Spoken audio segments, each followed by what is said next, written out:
Hey, friends. Thank you, Noah. Noah's our director today. So, Yeah. doing a good job, buddy. Um, hey, so good to see you again. Thank you Yeah. so much for watching today and for praying and joining us in prayer and for passing this along to anybody that you think might be interested in what we're doing. We're really excited today um, to share some of what God's been doing on the last couple months since the last update, and to kind of keep you guys in the loop about all the cool stuff that's been happening around our mobile home. So we're going to be recapping what's kind of been happening over the last few months. And first of all, it involves our continued trips to Arizona. And we'll link in the newsletter a way to connect back with our last video in case you're just catching up to speed with us. In fact, we have a upcoming trip to Arizona again next week.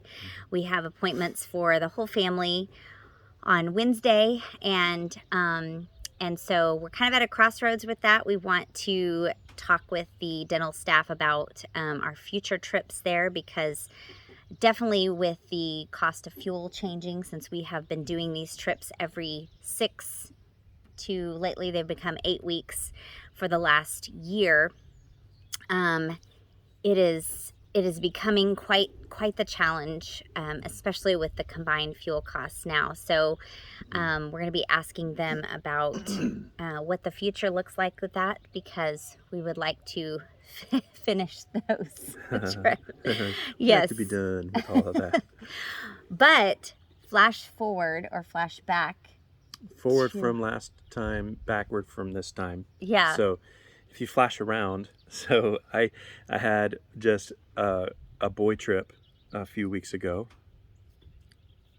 It was boys on the Yes, trip. it was, but it So wasn't like it was a vacation. it wasn't a boy trip in that respect, but so a friend of ours that is one of our Carney friends, they had to go to take down their pizza stand that they had in the Minnesota State Fair for over 20 years. And so our friend Brian had to go and take that stand down. And so I went on that road trip to help him. So we left from South Arkansas and drove up to Minneapolis, Minnesota, and kind of hightailed our way up there, stayed for a few days, and then hightailed back. But it was 12, 18-hour days in extreme, well, for this Texas boy, and what I would call extreme cold weather, as we were taking apart this pizza stand. The building was not heated, so it was colder inside, or it was as cold inside, sometimes colder than it was outside. And we got snow for about a day and a half while we were there. It was frigid, but it was a good opportunity to go and kind of hang out with somebody that was going through what was a tough chapter in his life, to take that stand down and to see 20 years of work, kind of the book closing on what had been 20 years of hard work for him, and one of their family's primary financial sources of income. So it was a big trip, but the adventure was not for us alone. Actually, during that time, Amy was able to recount some of her experience in Oklahoma. Well, I wasn't in Oklahoma. Meanwhile, myself and the boys, along with the wife of who Jim went with and her boys, we were in Mena, Arkansas, and we had quite the adventure ourselves during that entire week, because Mena is in Tornado Alley, and we had a couple of tornado warnings in the area during that week, and we both live in RVs, so without a storm shelter. So those of you who know about tornadoes, you know that those are not places that you want to be, and without some kind of shelter. So we had to, at one point during pouring rain, drive the truck that I don't really enjoy, driving in kind of crazy rain to try to get to the town of Mina so that we could get shelter if we needed it. And then in the meantime, that whole week as well, we had unreliable electricity or water. And so we were in definitely big time survival mode.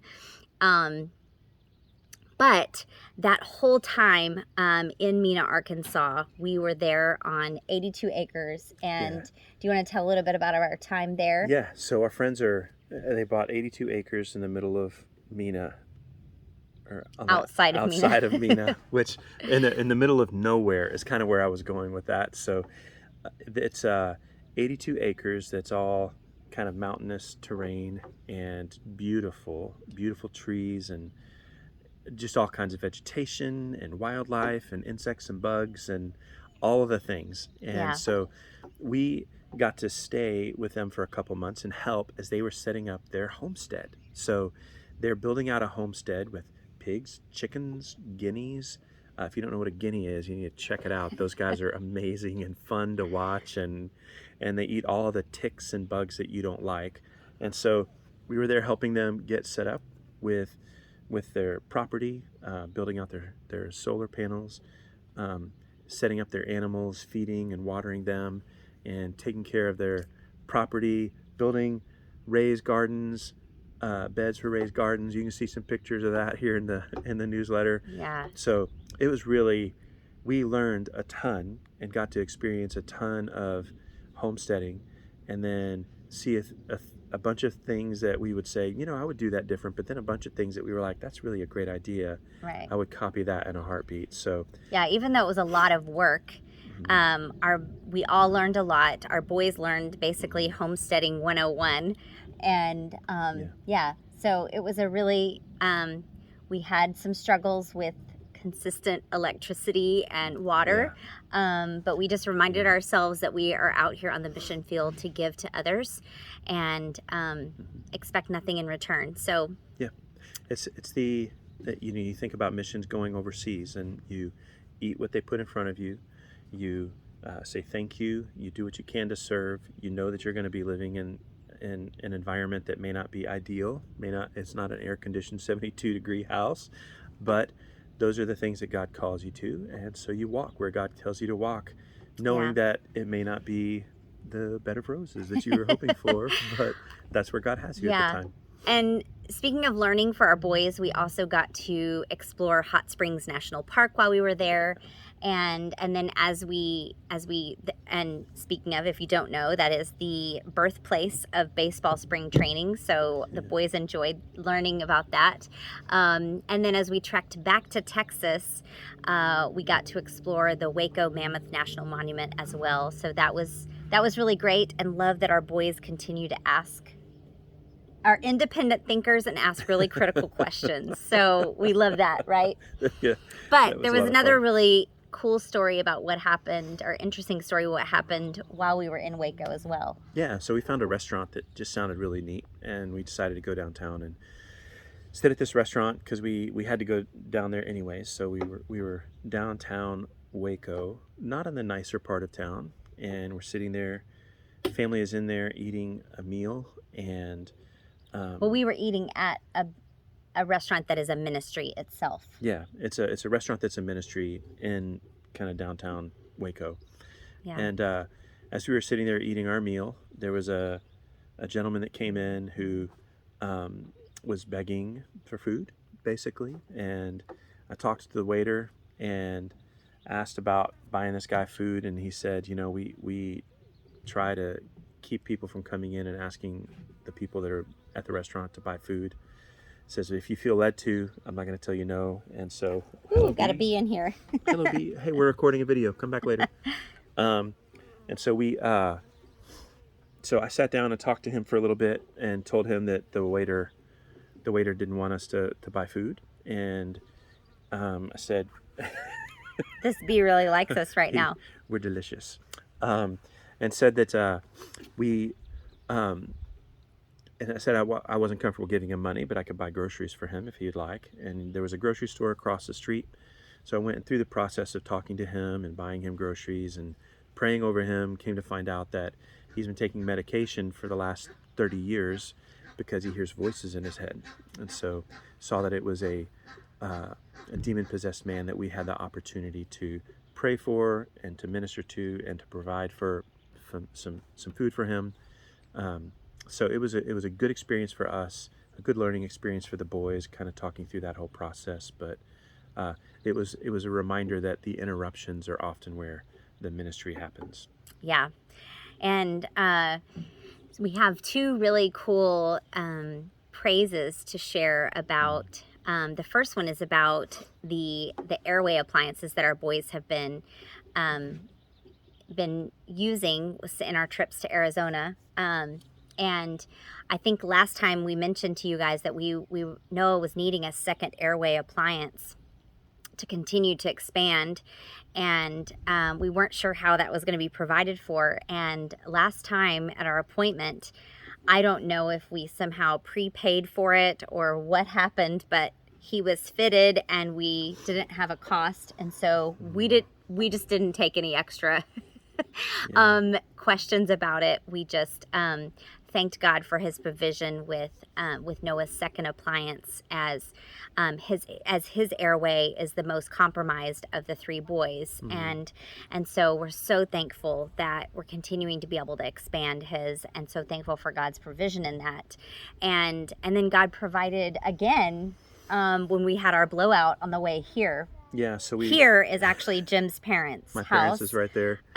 In Texas. So yeah, so we're driving down the road, and somebody flagged us and said, you got a blowout, and it was kind of a different experience than typical blowouts. And so we ended up pulling off on the side of the road and we have typical blowouts and we atypical have typical blowouts and atypical blowouts, yes. And so this one was atypical.